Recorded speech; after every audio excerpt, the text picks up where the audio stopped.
Para wali songo adalah aulia illah yang sangat berjasa besar menyebarkan agama Islam di Nusantara, bukan hanya di Jawa. Di Nusantara menghadapi kekuasaan dominasi agama Hindu dan Buddha. Hindu yaitu kerajaan Empire Majapahit yang berkuasa sampai ke Filipina Selatan, Sri Lanka, Nusantara inilah semuanya. Buddha di Pajajaran, Pakuwon, Prabu Siliwangi yang menguasai Jawa bagian barat beragama Buddha. Wali Songo mendakwakan Islam bisa diterima oleh masyarakat Jawa yang Hindu dan Buddha tanpa kekerasan, tanpa perang, tanpa bom, tanpa takbir. Nggak ada itu. Nggak ada itu, takbir itu nggak ada.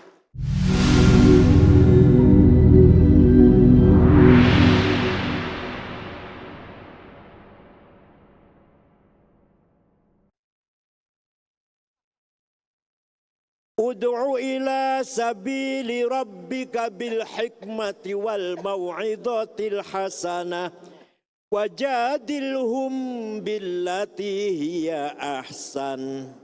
Dakwahlah kepada Allah pertama kali dengan cara metode wisdom, kearifan, hikmah. Ini yang paling bagus, yang paling nomor satu. Dakwah dengan bil hik. Ini yang dijalankan oleh para wali songo. Tanpa mencaci maki, tanpa misu-misu, tanpa menjelekkan orang lain. Justru menampakkan beliau berakhlak mulia, tawadhu, baik akhlaknya, rendah hatinya, tidak sombong. Maka orang Jawa, masyarakat Jawa berbondong-bondong masuk Islam. Sebenarnya orang Jawa itu sebelumnya agama Hindu dan Buddha, agamanya namanya Kapitayan. Apa? Kapitayan. Percaya pada Tuhan yang Maha Satu. Sang Hyang Widi, sing tan keno, kinoyo opo, yen ono malah dudu. Artinya bukan orang Jawa, nggak paham ini. Maha Satu yang tidak seperti apa-apa. Kalau dipaksakan seperti apa, bukan. Tuhan satu, tidak seperti apa-apa. Laisa kamitslihi syai'un. Seperti gajah, enggak. Seperti gunung, tidak. Seperti harimau, bukan.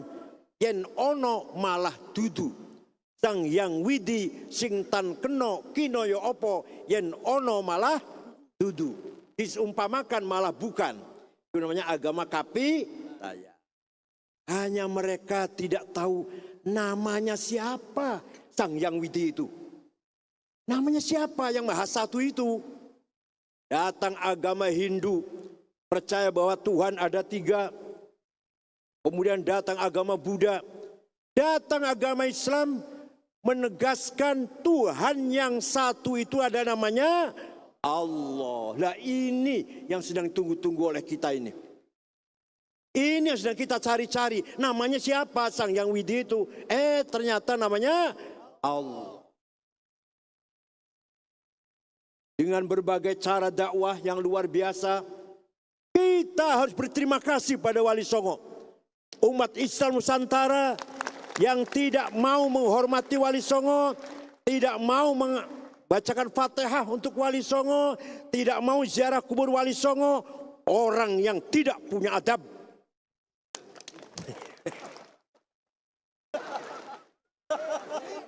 Tidak punya akhlak. Kita bisa tahu Islam dari wali. Sebenarnya sebelum Wali Songo sudah ada wali yang datang ke Indonesia. Pertama kali konon ceritanya pedagang-pedagang Persia kalau datang ke Jawa 50 mati 20. Nanti pedagang datang 80 mati 50. Kata Raja Persia, ada apanya di Jawa ini? Pedagang-pedagang dari Persia banyak yang mati kalau pedagang ke Jawa. Maka Raja Persia mengutus Syekh Ahmad Subakir. Siapa namanya? Coba Syekh tengok sana ada apa di Jawa ini. Ternyata datang ke Nusantara, ke Jawa, di Jawa banyak dedemit, makhluk jahat. Jadi turunannya. Maka oleh Syekh Subakir, makhluk jahat dedemit tuyul itu dirantai tangannya semua, dibuang ke Laut Selatan. Kecuali ada 2 makhluk halus yang baik, senyum-senyum gitu, tidak mau masuk Islam, tapi tidak akan mengganggu orang Islam. Namanya Sang Hyang Semar dan Sang Hyang Togog. Percaya silahkan, enggak apa-apa, ini dongeng saja kok. Itu Syekh Ahmad Subakir. Jadi yang berjasa besar mengusir makhluk-makhluk jahat, dibuang ke Laut Selatan. Kuburannya banyak.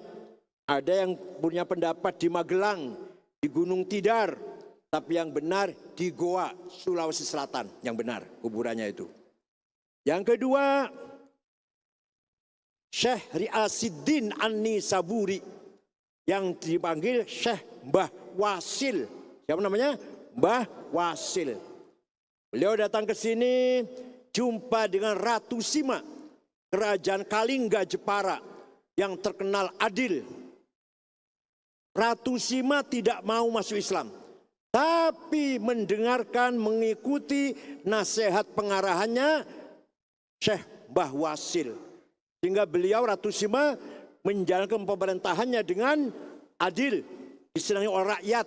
Itu kerajaan yang ada di Jepara.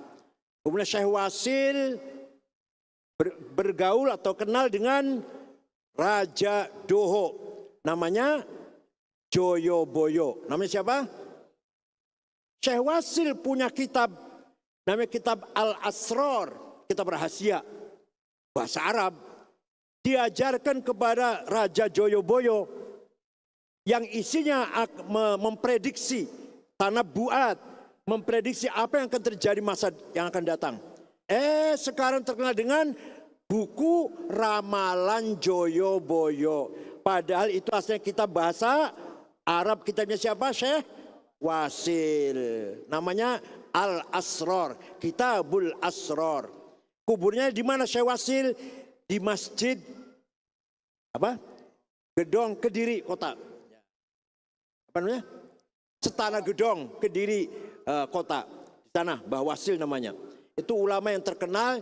Yang kedua, ada lagi ulama besar, tahun 1430 membangun pesantren pertama di Jawa Barat. Hati-hati dengan orang Jawa Barat tuh, hati-hati. Terutama dengan orang Cirebon terutama, hati-hati. Di Rengas Dengklok, Cina, namanya Syekh Hasanuddin. Tapi karena ahli qiraat, qori, suaranya enak, hafal Quran, dipanggil Syekh Quro. Siapa namanya? Quro. Qori, Quro itu qori lah. Ngajarkan agama Islam, pesantren, ngajarkan Quran. Raja Prabu Siliwangi, Pangeran Pamanah Rasa, marah. Ada agama baru. Dari selatan, dari Kawali Ciamis. Sekarang di Kawali pusatnya kerajaan Pajajaran tuh. Pakuan. Galuh Pakuan. Oke. Berangkat ke Rengas Dengklok, Kerawang. Saya bunuh. Agama apa ini baru ini? Setelah sampai di sana, di Rengas Dengklok, ada santrinya Syekh Quro, perempuan lagi baca Quran. Suaranya merdu, lagunya enak, orangnya kutilang, kuning, tinggi, langsing. Ini sulit carinya ini. Kalau kebalikannya banyak, hitam, gembrot, pendek banyak itu. Itu Raja Pamanah Rasa, jangankan mau mau membunuh atau nempeleng Syekh Quro, malah klepek-klepek jatuh cinta. Langsung sama Syekh Quro, mau disampaikan untuk saya saja. Namanya Subang Larang, putrinya Ki Gede Tapa. Ki Gede Tapa itu adalah kepala pelabuhan Cirebon. Coba Cirebon lagi, Masya Allah. Gede Tapa. Melamar. Kata Syekh Kuro, ya silahkan. Tapi syaratnya kamu masuk Islam. Udah masuk Islam lah, gampang. Baca syahadat. Setelah masuk Islam, ada mas kawinnya. Udah saya cari di pasar lah. Apa maunya? Lintang kerti, tasbih. Ini bahasa Cirebonnya lintang kerti, tasbih. Saya cari di pasar, nggak ada di sini. Ada di Arab, di Mekah, Jeddah, Madinah ada. Udah saya terbang ke sana, ambil tasbih. Keluar dari rumahnya Syekh Kuro, Prabu Siliwangi baca mantra, hong. Biasanya terbang, hong, macet. Sekali lagi, hong, nggak bisa terbang. Sekali lagi, hong, nggak bisa terbang. Kata Syekh Kuro, kamu itu udah masuk Islam. Kalau mau terbang, baca Bismillahirrahmanirrahim. Hong, hongnya dibaca. Bismillah dulu, Bismillah dulu. Nur dia. Bismillahirrahmanirrahim. Hong, langsung terbang ke sana. Tidak lama bawa tasbih. Itu barangkali dongeng ya, dongeng itu ya. Tapi yang jelas fakta sejarah, terjadi pernikahan antara Prabu Siliwangi Pamanah Rasa dengan Subang Larang. Jadi Prabu Siliwangi punya istri 3, beragama Hindu. 1 namanya Ambit Kasih, beragama Buddha namanya Ratu Aci Putih, beragama Muslim namanya Subang Larang. Terjadi pernikahan. Tapi konon Prabu Siliwangi murtad. Keluar dari Islam. Masuk Islamnya hanya karena ingin menikah dengan Subang Larang. Tapi nanti punya anak 3. Semuanya pejuang Islam. 1, Syekh Rahmatullah. Yang dipanggil dengan Prabu Kian Santang. Yang mengislamkan seluruh masyarakat Parahyangan. Kecuali ada 1 patih tidak mau masuk Islam. Namanya Patih Pucukumun. Tetap agamanya Karuhunan Sunda Wiwitan. Diikuti oleh suku Baduy sampai sekarang di Malimping, Lebak, Banten. Ini melongo semua kan sih, nggak sejarah ini, nggak tahu ya sejarah ini ya. Melongo semua ini. Dan Prabu Kian Santang lah yang mengislamkan seluruh masyarakat Sunda. Sunda itu bahasa Arab. Sun jagalah da ini. Artinya itu sun jagalah da agama ini. Sunda. Atau dari kata sanad. Sunat, apa? Patok, pasak, Sunda itu artinya. Yang kedua putranya Prabu Siliwangi adalah Syekh Somadullah.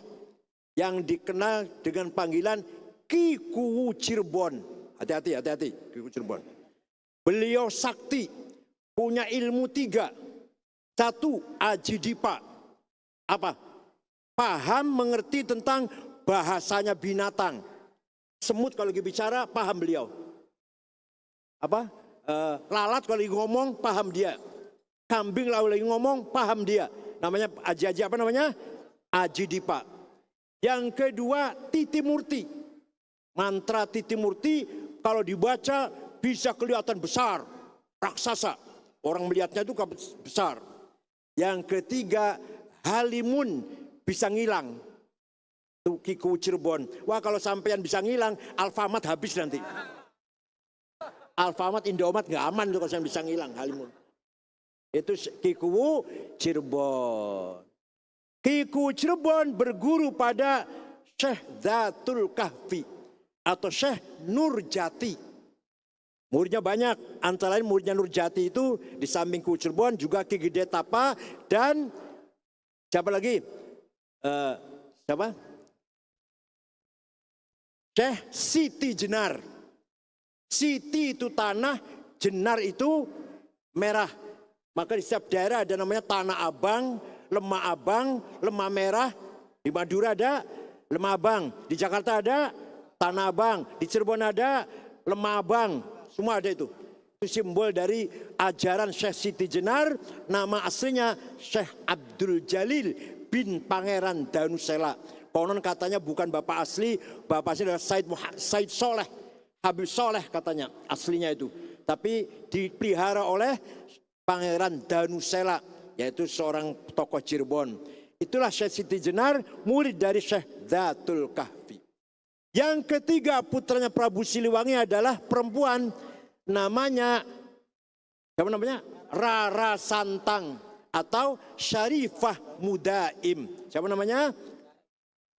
Nanti dinikah oleh Habib, datang dari India, namanya Sayyid Abdullah Azmat Khan. Udah nggak usah dibahas Habib bener apa enggak, udah nggak usah. Bener. Habib Azmat Khan nikah dengan Syarifah Mudaim. Jadi nanti punya putra namanya Syekh Syarif Hidayatullah atau Sunan Gunung Jati. Jadi Sunan Gunung Jati itu kalau dari ibu cucu Prabu Siliwangi, Pangeran Pamanah Rasa. Kalau dari ayah min ahli baiti Rasulillah sallallahu alaihi wasallam. Sunan Gunung Jati berhasil mengislamkan seluruh masyarakat Cirebon dan sekitarnya. Dengan cara apa? Dengan cara adu kesaktian. Jampi-jampi Cirebon dimacetkan. Ini adik saya Mustafa Akil bisa nggak gitu ya? Tidak usah perang, tidak usah pakai bom. Jampinya orang Cirebon macet. Kecuali kalau ditambahi Bismillahirrahmanirrahim, diakhiri dengan La ilaha illallah Muhammadur Rasul. Cespleng lagi. Contoh, kalau ente mau dipanggil Kapolres, Kapolsek, mau dimarahi, baca. Tapi ada bismillahnya harus. Bismillahirrahmanirrahim. Gajah warak macan galak anak-anak ngelambeku teka wedi teka gemeter sekabe wongkang singit bariku teka welas teka asis sekabe wongkang kru ngomongku la ilaha illallah Muhammadur Rasulullah. Ngejog bumi 7 kali, Kapolsek tersenyum gak jadi marah. Saya jamin itu. Tapi bismillah, kalau gak bismillah macet. Nah itu hebatnya Sunan Gunung Jati. Jampi ini kalau gak pakai bismillah tidak efektif. Tapi pakai bismillah efektif. Wah banyak sekali, jampi-jampi seperti itu banyak sekali. Ya Allah, gelap sangat gelap sewu suaraku macan putih onderaku macan loreng olong gigiku. La ilaha illallah Muhammadur Rasulullah. Ya macannya Allah. Nanti macan bisa ngawal diri saya kemana-mana. Itu ini rahasia aja ya. Rahasia aja Masya Allah. Tapi syaratnya dimulai dengan Bismillahirrahmanirrahim, diakhiri dengan La ilaha illallah. Dengan demikian Sunan Gunung Jati mampu mengislamkan seluruh masyarakat Cirebon dan sekitarnya. Cirebon terkenal dengan penghasil terasi. Cirebon, airnya rebon. Rebon itu udang kecil, Ci itu air. Cirebon penghasil udang dan terasi. Caranya dakwah, caranya bagaimana agar Raja Galuh yang berkuasa di daerah Sunda Timur, Pariangan sebelah timur, dibekot terasi jangan sampai ke Raja Galuh, Kerajaan Galuh Majalengka. Gelapakan. Rajanya marah, ini masakan tidak enak, nggak ada terasinya. Kenapa ini? Marah dia. Marah ngejak perang dengan Sunan Gunung Jati. Sunan Gunung Jati cukup mengutus tentaranya perempuan namanya Nyimas Gandasari. Dari mana itu? Penguragan Arjayunangun, dekat rumah saya 7 kilo lah kira-kira. Nyimas Gandasari namanya. Dialah yang bisa mengalahkan Raja Galuh. Hilanglah Raja Galuh, menjadi terpusat sebuah kerajaan Cirebon yang Islam itu. Nyimas Gandasari perempuan tapi rambutnya tidak bisa digunting oleh siapapun. Yang bisa gunting siapa? Ki Gede Magelung. Ceritanya gitu ceritanya. Walhasil kalau cerita panjang 2 tahun baru selesai lah. Ringkas itu saja. Sunan Gunung Jati dapat hadiah dari Cina. Hadiahnya banyak, piring-piring. Lihat di kuburannya kan. Banyak piring-piring di temboknya itu. Piring Gucci. Dan ada lagi hadiah yang paling penting. Perempuan cantik. Zaman dulu biasa gitu. Hadiah perempuan cantik biasa itu. Sekarang nggak boleh sekarang. Namanya siapa? Ong Tin. Kutilang lah, kuning tinggi langsing. Cina. Dinikah oleh Sunan Gunung Jati. Setelah dinikah, istri tua cemburu, marah-marah. Istri tuanya, Nyai Atikah namanya istri tuanya tuh. Nyai Atikah. Sunan Gunung Jati membawa istri yang kedua ke selatan. Sama dengan Nabi Ibrahim nih. Sama dengan Nabi Ibrahim. Siti Sarah cemburu, Siti Hajar dibawa ke selatan. Dibawa ke selatan, ditaruh di daerah situ sekitar 30 kilo selatan Cirebon. Punya anak keturunan kuning-kuning kulitnya, maka disebut Kuningan. Kabupaten Kuningan itu. Asal mulanya keturunan Ongtin yang kulitnya kuning-kuning. Maka disebut daerah Kuningan. Itulah sedikit cerita tentang Sunan Gunung Jati. Ringkas cerita, dengan perkembangan zaman, datanglah penjajah Portugis, datang penjajah Belanda, maka pusat-pusat perkotaan yang tadinya dikuasai oleh para aulia, para ulama, direbut oleh penjajah. Maka para ulama, para aulia meninggalkan perkotaan, membangun pesantren di pedesaan. Ada lagi, Raja Brawijaya V, Raja Majapahit. Istrinya 571 istrinya. Ya nggak apa-apa, sama jangan niru. Bisa patah. Di antara istrinya namanya Cina, namanya Subanci. Siapa namanya? Orang Jawa manggilnya Dewi Retno. Sah tidak? Sah tidak? Laki-lakinya Hindu, istrinya Muslimah. Sah tidak nikahnya? Tidak sah. Quran ini bukan fikih, bukan fikih, Quran. Suaminya Hindu, istrinya Muslimah, nggak sah. Kalau kebalik barangkali sah kalau dibalik. Kalau suaminya Muslim, istrinya non Muslim. Ini nggak kebalik, tidak sah. Tapi Allah punya kehendak lain. Nikahnya secara syariat tidak sah, tapi ada hakikat yang akan dituju, akan dikehendaki oleh Allah. Punya anak laki-laki. Nama Cinanya Jinbun. Siapa namanya? Jinbun. Jinbun ini nakal. Nakal, diusir dari keraton lah. Gak disenangi orang-orang keraton. Beliau keluar dari keraton Mojokerto kan. Macam itu Mojokerto. Jalan ke timur, sampailah ke Ampel Denta, Surabaya. Jumpa dengan Syekh Rahmatullah alias Sunan Belajar ngaji di situ. Belajar ngaji Quran, hatam, hafal Quran, 5 tahun, permisi pada gurunya. Syekh Maulana, saya anak penguasa, saya anak raja, harus jadi raja, harus jadi penguasa. Kata Syekh Maulana Rahmatullah, iya nak, kamu yang muda silahkan berpolitik, bila perlu maju pilpres kamu. Kalau saya kiai tua, saya ngurusi pesantren sajalah kalau saya. Tapi saya doakan kamu menanglah kira-kira. Ringkas cerita. Kalau ada kiai tua berpolitik nggak pantas sebenarnya. Kalau saya udah tua lah, nggak usah berpolitik lah. Ya udah 70 tahun. Kalau adik saya ini masih 63, 64. Ringkas cerita. Berdirilah awwalu mamlakah Islamnya fi jazirati Jawa. Kerajaan Islam pertama di Jawa yaitu Demak Bintoro. Rajanya adalah, namanya Jinbun diganti oleh Sunan Ampel, Abdul Fattah. Rajanya namanya Raden Abdul Fattah. Begitu kerajaan Demak lahir, masyarakat Jawa berbondong-bondong ikut Demak.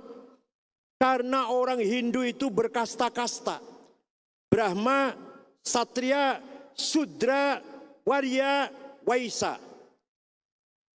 Orang kecil tidak boleh menggunakan kata ingsun. Ingsun itu raja, ingsun.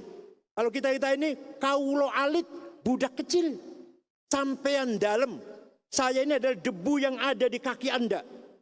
Kalau salaman nggak bisa pakai tangan, nyium dengkul. Kalau rakyat kecil mau hormat pada raja, nyiumnya dengkul, ngesot dari pintu ngesot. Di sini dengkul, nggak boleh pakai tangan. Nah, tidak boleh menggunakan kata ingsun. Para wali songo ngajar Islam, usolli fardhod dhuhri, niat salat sopo ingsun, nawaitul wudu'a, niat ingsun ambil air wudu. Orang Jawa kaget, seumur-umur nggak boleh ngomong ingsun, sampai kiamat kurang rong dino nggak bisa ngomong ingsun, kecuali kalau masuk jadi masuk Islamnya orang Jawa itu karena ingin ngomong. Ya Allah, itu metode dakwahnya bil hikmah, namanya bil hikmah. Kiai jalan-jalan, wali jalan-jalan, ada orang lagi sesajen, nasi sekepel ditaruh pojok rumah, ada bawang merah, ada cabai merah. Kiai tanya, apa ini? Sesajen Kiai. Untuk apa? Mengusir roh jahat, tuyul, demit, gendruwo, pelaria, jangan ada di rumah saya. Kata kiainya, bukan terus musyrik, tendang, enggak. Musyrik, tendang, bid'ah, enggak. Sampean ini kaya, mampu. Maka kalau ingin dedemitnya lari, potong kambing. Masak nasi, masak beras 20 kilo. Nurut ya, nurut. Masak beras 20 kilo, jadi 40 piring. Kambing 1, 40 gulai, 40 lauk. Sudah selesai, Kiai. Sudah selesai, Kiai. Siap 40 piring nasi, 40 piring lauk. Ditaruh di gua mana, di bawah pohon mana, di perempatan mana, di tugu mana. Bukan ditaruh di gua, di pohon, di tugu. Dimakan oleh tetangga, terutama fakir miskin. Tapi sebelum makan, minta dulu pada Tuhan. Minta apa? Minta agar kamu selamat, istrimu selamat, anakmu selamat, hartamu selamat, hidupmu selamat, matimu selamat. Maka namanya bukan sesajen, tapi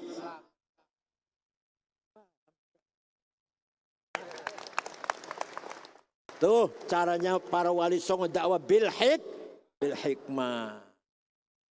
Ada lagi Sunan Kudus, namanya Syekh Ja'far Shadiq Ibn Uthman Al-Hamadani, itu nama lengkapnya. Melarang masyarakat Kudus dan sekitarnya korban dengan potong sapi. Padahal korban itu di kitab, di perintah korban itu onta atau sapi atau kambing. Oleh Sunan Kudus diganti kerbau. Di hadisnya nggak ada kerbau itu. Di Arab nggak ada kerbau. Kanjeng Nabi nggak tahu kerbau itu, Nabi Muhammad nggak tahu kerbau. Oleh Sunan Kudus ganti kerbau. Kenapa? Menjaga perasaannya orang Hindu. Orang Hindu sapi itu muqaddas. Sapi itu suci. Ini dipotong coba. Betul gimana perasaannya? Gimana perasaannya orang Hindu? Sapi itu suci. Kok dipotong oleh orang Islam? Maka Sunan Kudus jangan pakai sapi, tapi gunakan diganti kerbau. Maka orang Hindu berkata, oh tiba Islam sama dengan saya, menghormati sapi, ayo masuk Islam aja yuk. Itu caranya. Sampai sekarang ente kalau pergi ke Kudus nggak ada soto sapi, soto kerbau. Ayo pergi ke Kudus kalau percaya. Sampai sekarang. Masuk musola, masuk masjid, sandal sepatu harus dilepas. Kalau sekarang ada tulisan, lepas sandal, batas suci, gitu ya. Lepas sandal, sepatu, batas suci. Dulu nggak begitu, dulu nggak gitu. Caranya gimana? Di depan pintu masuk musola ada air. Sekarang masih ada yang kayak gitu ya, masih ada yang kayak gitu. Artinya apa? Orang masuk musola mau tidak mau lepas sandalnya, nyemplung air. Gak usah ditulis lepas sandal, gak usah, akan lepas sendiri itu. Ya Allah. Maka orang Jawa berbondong-bondong masuk Islam.